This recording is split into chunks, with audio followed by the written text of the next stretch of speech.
নমস্কাৰ থলগিৰি integrated agro farm বা মিশ্ৰ কৃষি ফাৰ্মলৈ মই আপোনালোক সকলোকে স্বাগতম জনাইছোঁ। দৰাচলতে আজি আমি এটা ব্যতিক্ৰমী ভিডিঅ' লৈ আপোনালোকৰ ওচৰলৈ আহিছোঁ। যোৱা কেইবামানৰ পৰা আমি মহ পালনৰ ওপৰত কিছু অধ্যয়ন কৰি আহিছোঁ আৰু এতিয়া মহ পালনৰ বিষয়ে অধিক তথ্য সংগ্ৰহৰ বাবে আমি উত্তৰ প্ৰদেশৰ এখন বিশাল মহৰ বজাৰ চাবলৈ আহি আছোঁ। ভিডিঅ'টো শেষলৈ চাব বুলি মই আশা কৰিলোঁ আৰু ভিডিঅ'টো চাই যদি আপোনালোকে ভাল পায় তেনেহ'লে লাইক, কমেণ্ট আৰু শ্বেয়াৰ কৰিবলৈ অনুৰোধ কৰিলোঁ। লগতে এনেকুৱা ধৰণৰ পশুপালনৰ লগত জড়িত ভিডিঅ'ৰ বাবে আমাৰ চেনেলটো ছাবস্ক্ৰাইব কৰি দিব বুলি আশা কৰিলোঁ। Good morning everyone. সময় এতিয়া ৰাতিপুৱা 5 বাজিছে আৰু আপোনালোকে দেখিবলৈ পাইছে মহবিলাক এনেদৰে গাড়ীত ভৰাই বজাৰলৈকে আনি থকা হৈছে। এইখিনিতে জনাই থওঁ যে এই বজাৰখন দুধাৰু বা ক্ষীৰতী মহৰহে বজাৰ হয়। এই বজাৰৰ অকণমান দূৰতে মাংসৰ বাবে বিক্ৰী কৰা মহৰ বজাৰৰ লগতে পোৱালি ইত্যাদিৰ বাবেও পৃথকে পৃথকে বজাৰ আছে। এই বৃহৎ ক্ষীৰতী মহৰ বজাৰখনলৈ ৰাজস্থান, হাৰিয়ানা, পাঞ্জাৱ, মধ্যপ্ৰদেশ, বিহাৰ তথা উত্তৰ প্ৰদেশৰ বিভিন্ন জিলাৰ পৰা মহবিলাক বিক্ৰীৰ বাবে অনা হয়।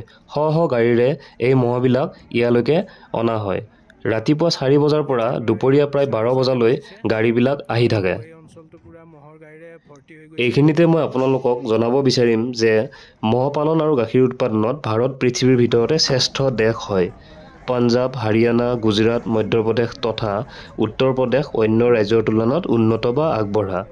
এই ৰাজ্যসমূহত পোৱা বিভিন্ন ধৰণৰ মহৰ প্ৰজাতিসমূহ এনেধৰণৰ: মুৰা, নীলগিৰি, মেহচানা, বন্নী, জাফৰাবাদী ইত্যাদি। এই প্ৰজাতিসমূহ গাখীৰ উৎপাদনৰ ক্ষেত্ৰত অত্যন্ত লাভজনক বুলি পৰিগণিত হয়। গড় হিচাপত প্ৰতিদিনে প্ৰায় 18 পৰা 16 লিটাৰ পৰ্যন্ত গাখীৰ উৎপাদন কৰে। এই অঞ্চলৰ মহে সৰ্বাধিক এদিনত 30 লিটাৰৰ অধিক গাখীৰ উৎপাদন কৰা তথ্য পোৱা যায়। ইয়াৰ বিপৰীতে আমাৰ অসমৰ থলুৱা মহৰ উৎপাদন ক্ষমতা একেবাৰে নিম্ন পৰিমাণৰ হয়। দিনে প্ৰায় 2-3 লিটাৰ গাখীৰহে মাত্ৰ উৎপাদন কৰিবলৈ সক্ষম হয়। চৰ অঞ্চলৰ কিছুসংখ্যক খেতিয়কে গাখীৰ উৎপাদনৰ বাবে বহিঃৰাজ্যৰ পৰা মহ ক্ৰয় কৰি নিয়া দেখা পোৱা যায় যদিও খিলঞ্জীয়া খেতিয়কখিনিয়ে গাখীৰতকৈ সৰহ সংখ্যক পোৱালি উৎপাদন কৰি বিক্ৰী কৰাৰ ক্ষেত্ৰতহে গুৰুত্ব আৰোপ কৰা দেখিবলৈ পোৱা যায়।